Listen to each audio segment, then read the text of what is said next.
So if you are looking for your next obsession, that series that, blends high-stakes supernatural action with this surprising heart and humor, we've spent the time sorting through all the noise so you don't have to.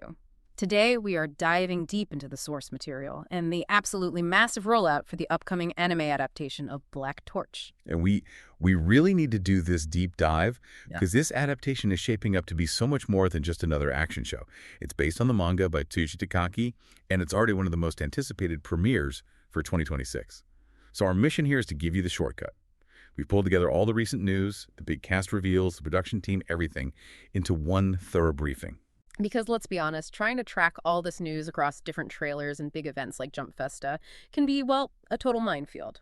We're here to give you the fast track so you're completely caught up on everything Black Torch before the big trailers drop and everyone else starts talking about it. I mean, the central hook alone is what sold me. You've got this protagonist who looks like a total delinquent but secretly talks to animals, and his life just gets completely turned upside down by an encounter with a very mysterious stray cat. It sounds almost like whimsical on the surface, doesn't it? But the caliber of talent attached to this suggests they're building a true fantasy action epic. They're clearly investing in the dramatic weight, not just the cool fight scenes. Okay, let's unpack this then. Let's start at the foundation with the source material. Before we get to the big new announcements, we need to understand the roots of the story. The original manga had a remarkably concise run.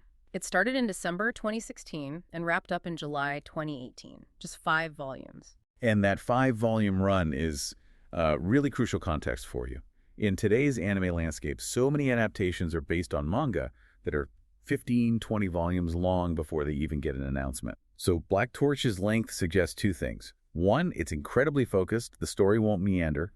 And two, we're probably looking at a complete or nearly complete adaptation in a single season. That's a huge selling point. Right, for anyone tired of unfinished series. And the story itself is built entirely around our protagonist, Jiro Azuma. The sources really emphasize this duality with him. He carries himself like a tough kid, but it's just a facade. Underneath, he's got this genuinely soft, golden heart, and it's all tied to his ability to communicate with animals. What's so fascinating here is that his compassion isn't just some quirky character trait.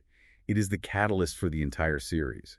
That interaction with the stray cat, it's not just a cute moment, it's the fateful encounter that throws him straight into these supernatural battles. And he's not fighting just any ghosts. He's up against these Japanese spirits known as mononoke.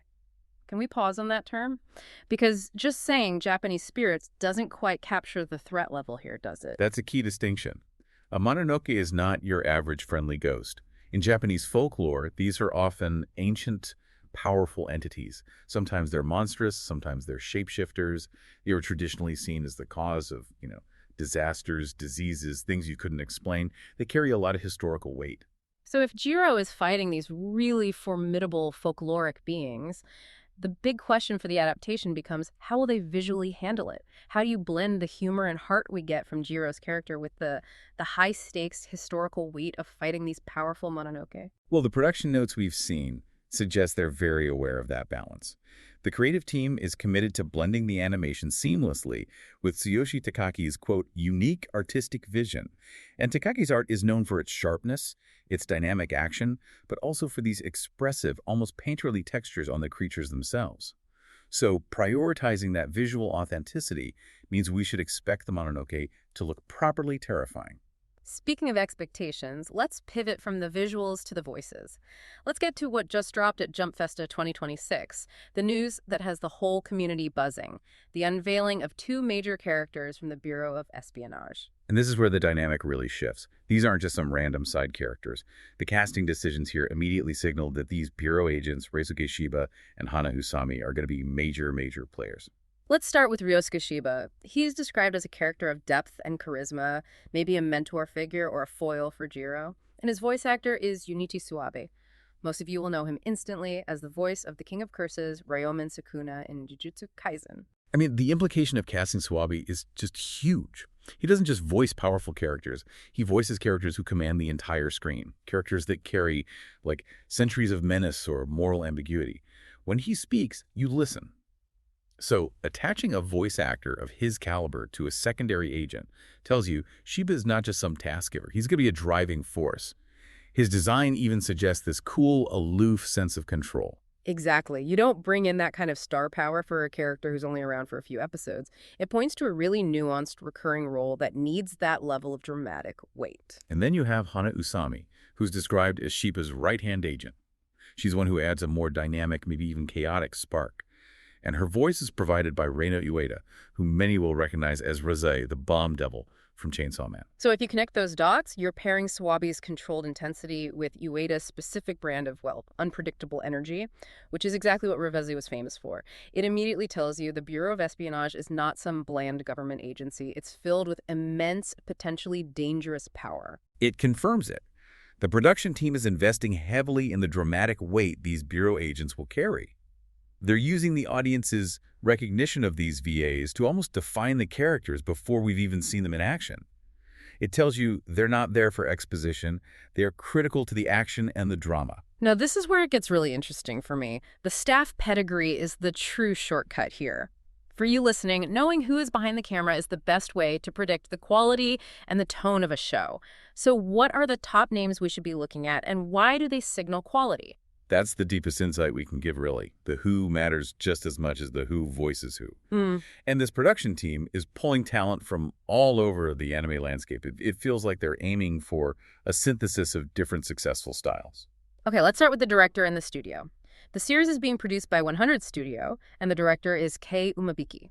Umabiki's background includes work on quality assurance in Another World.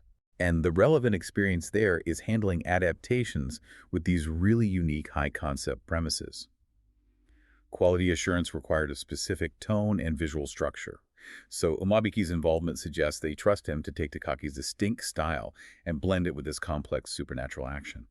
That's a task that needs a very steady hand, or the whole thing could just fall apart visually.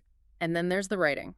The scripts and series composition are being handled by Jikamon Ichikawa, known for bogus skill. Ichigo's specialty is narrative efficiency. If you look at Boga's skill, he moves the plot forward without unnecessary filler, but the key character moments still land. And since Black Torch is only 5 volumes, we can expect the anime to be tightly structured. It'll likely prioritize action and character interaction over, say, slow-burn world building. That alignment is a great sign. The character designs are being led by Go Suzuki, who has experience with huge franchises, specifically Sword Art Online, Alicization. Right, and his work on SAO is crucial. Those designs require incredible detail, even during really fast, demanding action scenes. Suzuki knows how to translate that complexity while keeping the designs recognizable. The challenge here, though, is translating Takaki's very stylized character faces with their intense expressions into fluid animation without losing that edge. But his pedigree suggests he's definitely up to the task. But maybe the most telling choice, the name that really signals the dramatic tone, is the composer. The score is being handled by Yutaka Yamada. And Yamada is widely recognized for his truly gripping compositions for Vinland Saga. This choice tells you everything you need to know about the show's emotional bandwidth. The score for Vinland Saga is all about gravitas, sweeping orchestral movements, and building tension in those quiet moments before a big clash. It imparts this historical, almost spiritual weight.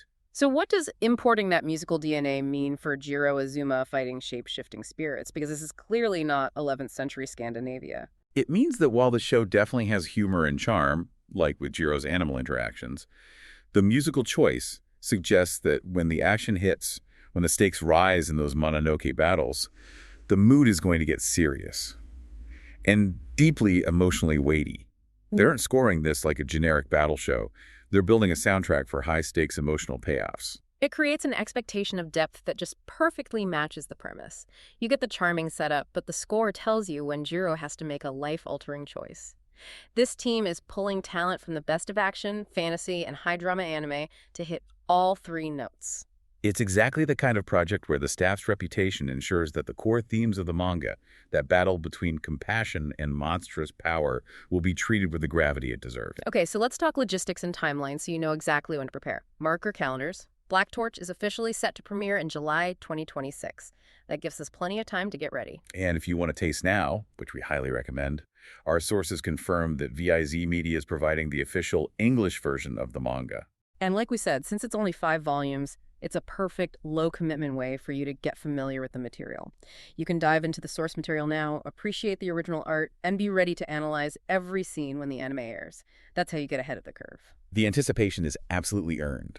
When you combine the character designs, the compelling premise, and this high-profile cast and crew we've just discussed, Black Torch is absolutely positioned as a must-watch event for 2026. So a quick recap of the key takeaways for you. We have Jiro Azuma, the tough guy who wins with empathy, fighting ancient Mononoke. We have star VAs Junichi Suwabe and Reina Ueda signaling complex roles for the Bureau agents, and a production team that combines the dramatic weight of the Vinland Saga composer with the action experience of the SAO character designer.